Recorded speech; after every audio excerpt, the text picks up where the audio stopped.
Welcome back to the Word on Fire show. Another week, we're happy to be with you. I'm Brandon Vaught, the host and the content director at Word on Fire, and joining us is Bishop Robert Barron. Bishop Barron, it is delightful to talk with you. Hey, Brandon, always a joy. How are you and the kids doing? We're doing well. Thanks for asking. Hey, you recently had a really cool meeting with a man many people might not know of by his name, but they certainly know his work. His name is William Friedkin, and tell us who he is and what the meeting was about.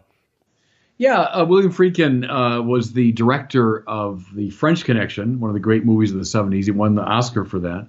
And then he's director of The Exorcist, certainly one of the most remarkable movies of all time. And he's done a number of things over the years.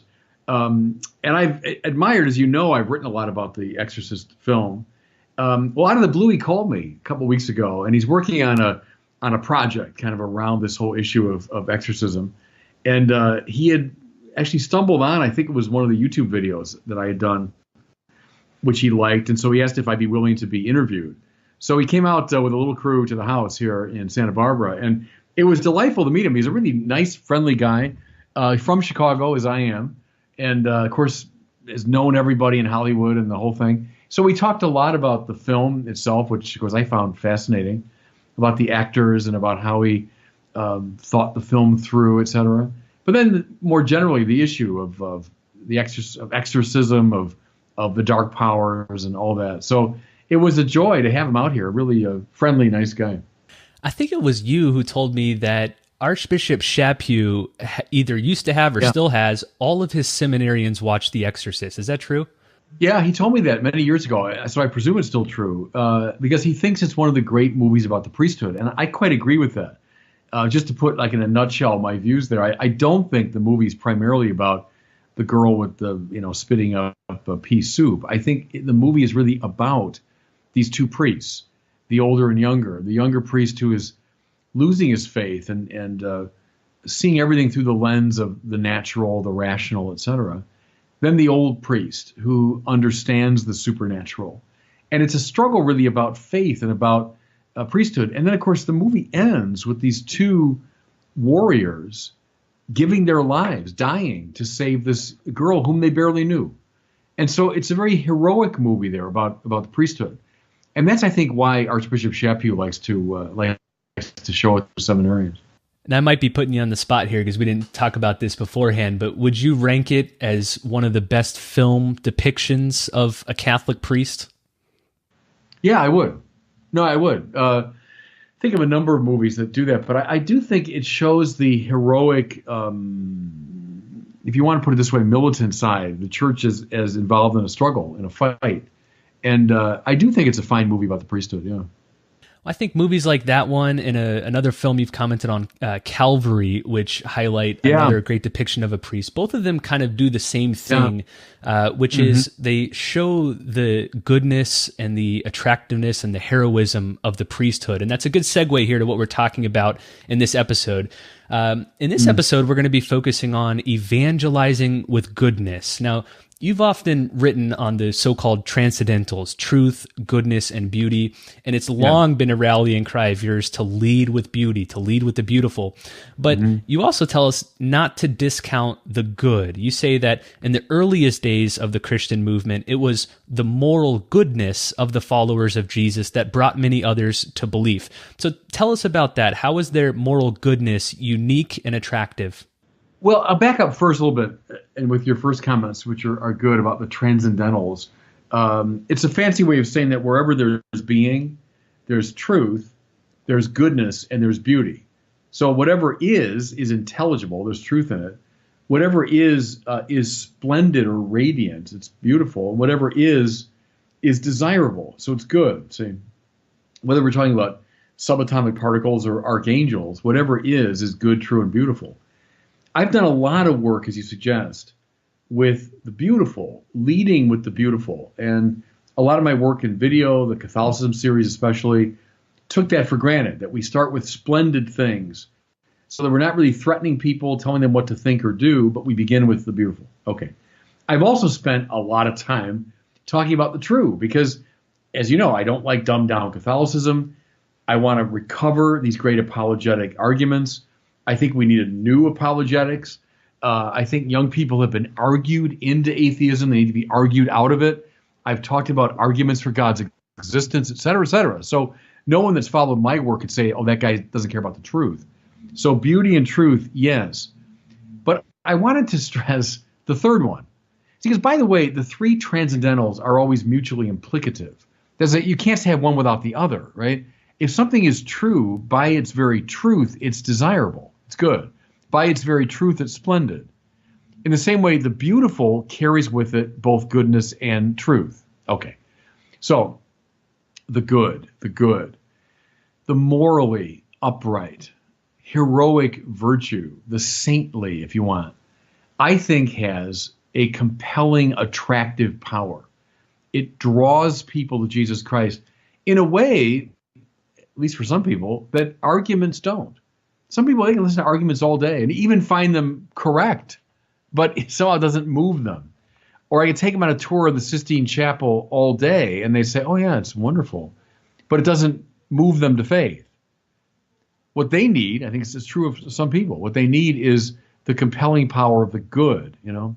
See, that's part, Brandon, too, as you know, of my strategy. I used to teach the fellows at Mundelein this, is that we got to be flexible and ad hoc when it comes to evangelization. Willing and able to move when we have to. Use different tools depending on the context, the circumstance, and the person. Some people, they need arguments. And, you know, I'm just stuck intellectually here. But they don't always work for everybody. Other people need different types of approaches. So the good, I think, is a very valid way in.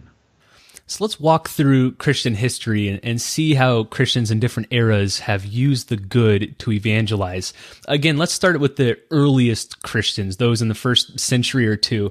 Now, I've read in historians, you tell me if this is right, that the Christian act of charity was radically different than sort of compassion and donations of that time, that the Christian act of charity, which was utterly selfless, it expected nothing in return, was a unique contribution to the ancient world, and because of that, it was attractive. Is that right? Yeah, I think that's dead right. You know, the people that gave us the morality that we legitimately honor, people like Cicero and Aristotle and Plato, did not have a sense of what we call Christian virtue.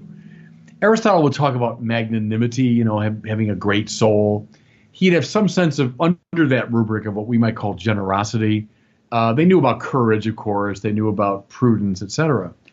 But exactly as you put it is right. What we call love, you know, agape, to will the good of the other as other, to be generous without expecting return, to care not only for your countrymen, but for your enemies, to care for the dying among your enemies. I mean, that was unheard of among the Greeks and the Romans.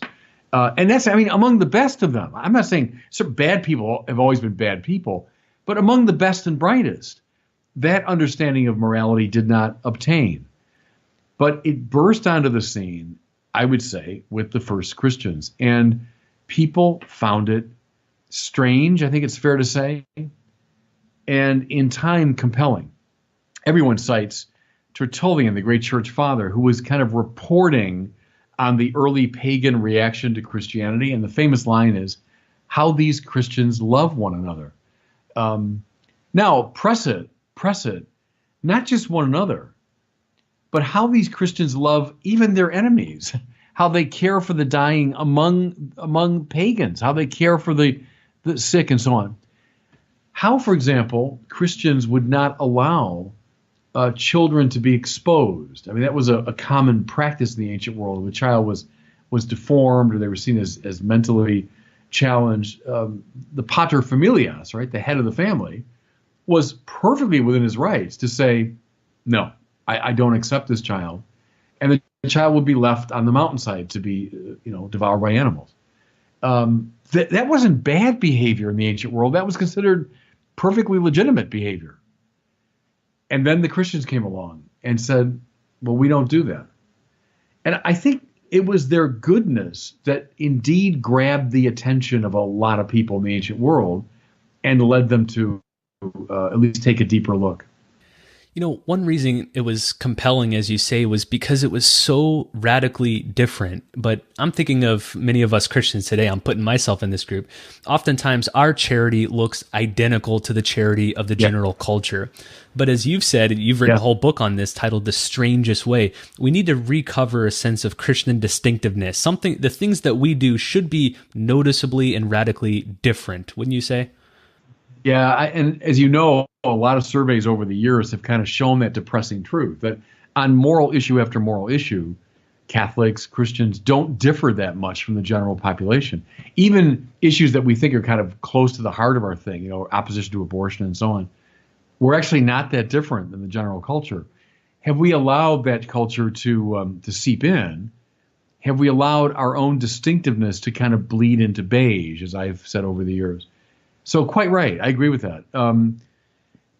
Christianity is a radical business, and it should be lived in a radical way, and publicly so, because that's how we evangelize. It's not just a private thing as though I'm trying to cultivate my moral life as responsibly as I can. I mean, that's fine. It's good. But my moral life, if I can put it this way, as a Christian, is not primarily for me. My moral life is for the sake of the world. It's meant to be a sign of contradiction or a sign of or a means of illumination. Just like when I marry young couples, I'll make that same point, that your marriage here being celebrated in church sacramentally is not for you primarily, but rather your marriage is now for the world. I think you're right. We do need to recover that. Well, let's zoom forward several centuries into the medieval ages, and let's look at some of the monks and the hermits who also evangelized through goodness. Tell us about some of these men and women. Yeah, I find that fascinating, that period right around the fall of the Roman Empire. So we're in the 5th and 6th centuries, and that's precisely when a lot of the best and brightest in Europe fled to the caves and the hills and the deserts, right? To live a radical form of Christian life. Now, you could look at it sociologically. Society was collapsing, and so they kind of fled to find their own, haven. I'm sure there's something right in that. But I think a much richer, more complete way to look at it is they were seeking to live the Christian life in this radical way. And they were so successful that these few people that originally went into the deserts and caves and hills became the fountainhead of the monastic movement that eventually re-civilized Europe. And that's no exaggeration to say. As European civilization collapsed with the Roman Empire, it was revived by these people who were seeking to live the Christian life in a compelling way. And see, they had that power to draw eventually a whole civilization to themselves. Think of the way the monasteries and eventually the churches of the mendicants and so on became the centers of cities and villages, literally gathering the society around them. They talk about the Benedict option today, is the idea of kind of fleeing from a corrupt society to find life in a sort of holy remnant. There's something to that, but the holy remnant is never for its own sake. The holy remnant is meant now to revitalize the wider society. So that was a very good example, I think, of the good evangelizing. How about someone like St. Francis? I'm guessing you'd think he certainly fits this profile of evangelizing through goodness. Yeah, I mean, one of the greatest evangelists of all time, Francis was not an academic. He didn't write very well at all. Could barely write letters. Not a trained academic by any means. Never wrote books. Wrote a couple little letters that we have.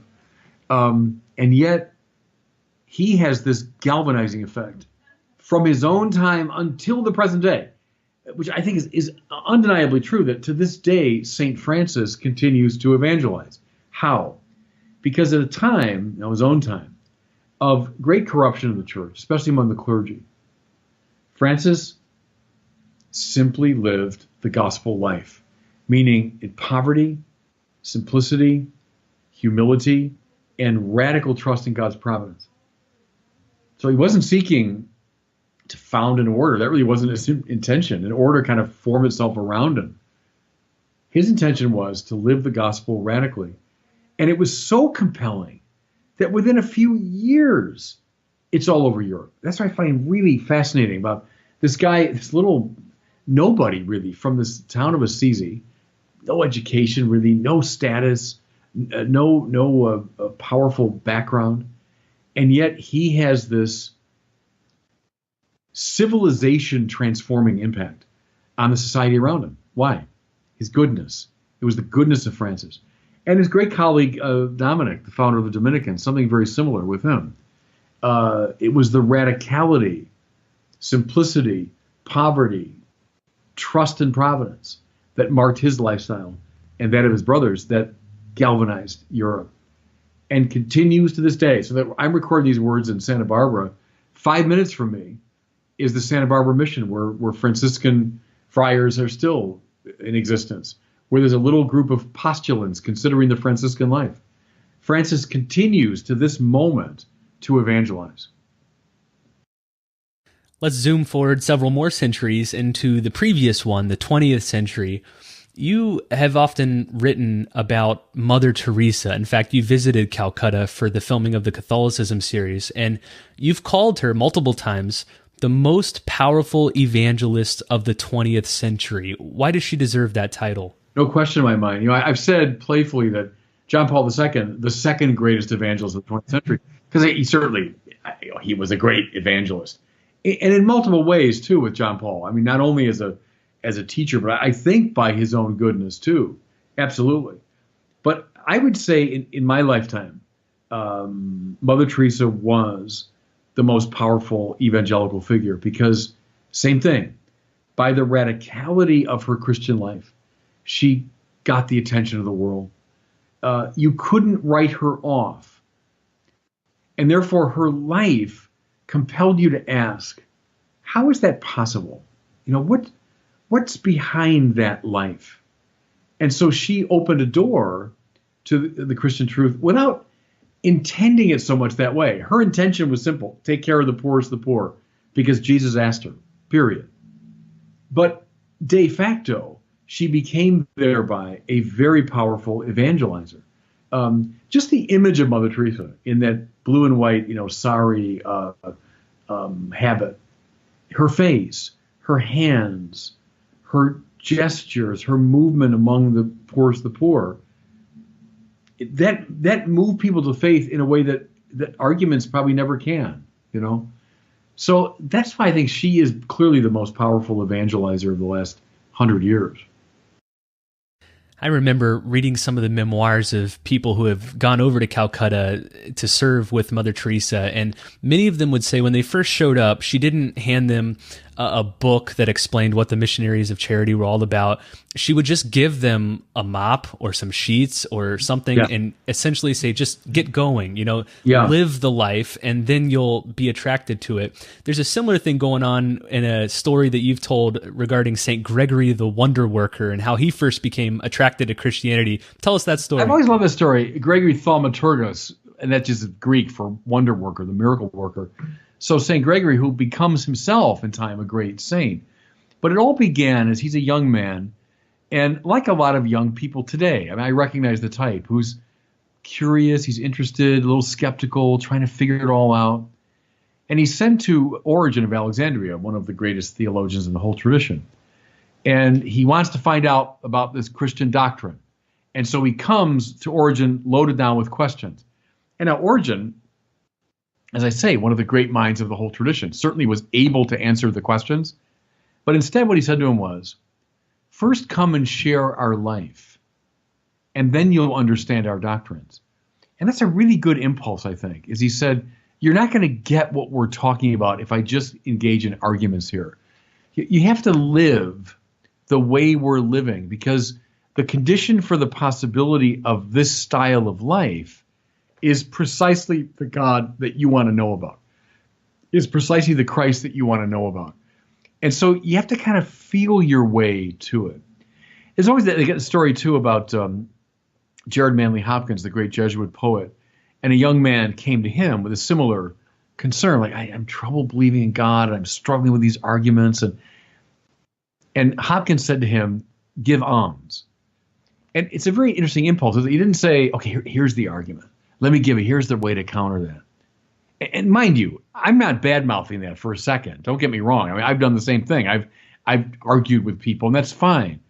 But I think Hopkins intuited that in this young man's case anyway, the first move he needed to make was to do something good, to participate in the goodness of Christianity. And then he'd start to get it from the inside. Reminds me of something C.S. Lewis said. I think this is in Mere Christianity when he's talking about the distinctive difficulty of Christian charity. And he says, what do you do when you're attracted to Christianity and you see this radical call to charity, but you don't feel like doing it. You don't feel like you have good feelings. You don't want to give alms. He says something like, pretend like you're playing dress up. Just put on the clothes of Christian charity and act as you would if you did feel that way. And pretty soon you naturally will want to be that sort of charitable. Yeah, and there's a lot to that. And it's close actually to William James, a philosopher I don't agree with. Don't write me letters, please. I don't agree with everything he says. But I like a lot of things he says. And that's one of them is sometimes the body needs to tell the mind what the truth is. You know what I mean? You have to just do it. Act as though you had faith and you'll find it. You know, act as though it's the case. And that's not being duplicitous or playing around with the truth. It's moving your body into the truth before your mind, because maybe the body will teach the mind something. And I've always felt there's a lot right about that. Remember Dorothy Day when she's on her way to the faith, but not quite there, how difficult it was for her to kneel in prayer, how embarrassing and kind of weird that seemed. But the very act of kneeling brought her to a place of prayer. And I find that's absolutely right, because your body isn't like our kid from last week. You know, the body's just a vehicle. I'll drive around and change any way I want. That kind of arrogance is the problem. Rather to have the humility before your body and say, hey, maybe you take the lead. Maybe you teach me the truth. I'm still worked up about last week. Our last video. What? Well, hey, one more question here. We've gone from the earliest Christians to the medieval monks and hermits to Mother Teresa, St. Gregory the Wonder Worker. What about today? Where do we find that sort of goodness today? And how do we, all of us listening to this, how do we evangelize with goodness today? Yeah, one person that comes right to my mind is Pope Francis, who's not like John Paul and Benedict, a great intellectual. He's certainly a smart man, but he's not an academic. He's not going to write, the way John Paul and Benedict did. He's not an artist, as far as I know, who produced beautiful things. But what grabs the attention of the world is the goodness of his gestures, Whether it's his simplicity of life, that's even his name, of course, Francis. But the Franciscan move of paying his own bill at the clergy residence, of living in the Santa Marta, etc. But remember, I think you reminded me, Brandon, when he embraced the man with the severe, facial deformities. And that picture that went all over the world evangelized, I'd say, probably more effectively than about 100 philosophical arguments. And don't get me wrong, I love philosophical arguments. They're very important. But that image of his goodness probably opened the door to Christianity in a way that few other things do. And I'd say to the second part of the question, the call for us is to be good, especially in the wake of the clergy sex scandals and when people look askance at Catholicism, for Catholics to live their lives in a way that's more Franciscan, if you want, more simple, more poor, more humble, more trusting in God's providence, and to let people see that, they should be able to say again how these Christians love one another. Maybe that's the most important thing we can do right now as a church to evangelize.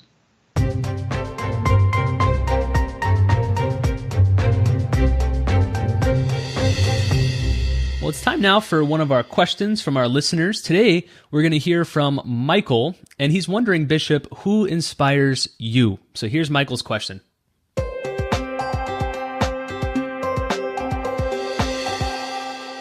Hello, my name is Michael from Lafayette, Indiana. Bishop Barron, I want to express my heartfelt gratitude to you and the Word on Fire team. I find your homilies, YouTube videos, articles, and other works to be intellectually stimulating and inspiring as you bring me closer to the triune God. My question is, where do you get your inspiration from? Who inspires you? Thank you very much. Bye-bye. God bless. Well, first, thank you for the kind words. I'm glad the ministry's had an impact on you. And thank you for the question, too. It's good. So many people, gosh, I've talked a lot about great figures over the centuries who've inspired me, the great figures of the Catholic tradition, from Augustine to Aquinas to Hans Urs von Balthasar and John Henry Newman and, C.S. Lewis and Tolkien and Chesterton and so many others. But I think you probably mean people today who inspires me. I think of a couple of books I'm reading right now. Brand Petrie, one of my favorite biblical scholars. I'm reading his book right now on Jesus and the Eucharist. But Brand is the kind of guy that not only informs me, but really inspires me, as a Christian. I think of N.T. Wright. I've benefited enormously from N.T. Wright's writings, both his academic and his more popular writings. I think of someone like Matthew Levering, my former colleague at Mundelein Seminary, one of the great, I keep saying younger scholars, we're all getting older. I suppose he's a middle-aged scholar now. But Matt Levering is someone that I again, admire intellectually, but he also lifts me up, spiritually. I think of people, too, like Archbishop Chaput and like Cardinal Dolan. Obviously, Cardinal George, when I was in Chicago, was a huge influence on me and someone that inspired me very much. So those are some of the names that come to mind, but there's so many. And I think it's very important, though, that we keep immersing ourselves in these great figures and we keep drawing sustenance from these wells, Someone else who I know inspires you and has for many years and who follows in the footsteps of the famous people we've been talking about here is a fellow Chicagoan, Father Bob Lombardi. Tell us about him and his ministry. Oh, yeah, he's a great guy. Father Bob Lombardo was the founder of this new community in Chicago, and he started in a parish that was basically just going nowhere in one of the very worst areas of the city of Chicago, most dangerous, poorest areas. And he just gave himself and said, I want to start ministering here. And in time, to him were attracted. It always happens this way. When you live the gospel radically, people are attracted to you. And some wonderful, wonderful women and men now have been attracted to join his life. So Father Bob Lombardo and his sisters and now his brothers are deeply inspiring to me. And yes, they'd be a good example of that Franciscan sort of evangelization by way of goodness. He's revitalized Catholicism in that community, not through arguments, but through feeding the hungry and giving drink to the thirsty and living a life of poverty among the poor. So he was Pope Francis long before there was Pope Francis. Bob Lombardo was living that ideal. Well, thanks so much for listening to this episode of the Word on Fire Show. Be sure to visit wordonfireshow.com where you can click on this episode and find a lot of other resources dealing with evangelizing with goodness. Also, we got an exciting announcement. Bishop Barron is now on Instagram. So we know we've probably connected with you on Facebook, on Twitter, on YouTube. He's now on Instagram. So just go to instagram.com/Bishop Barron. Make sure to follow his profile. We're posting all sorts of cool stuff there almost every single day. Well, thanks again for listening, and we'll see you next week on the Word on Fire Show.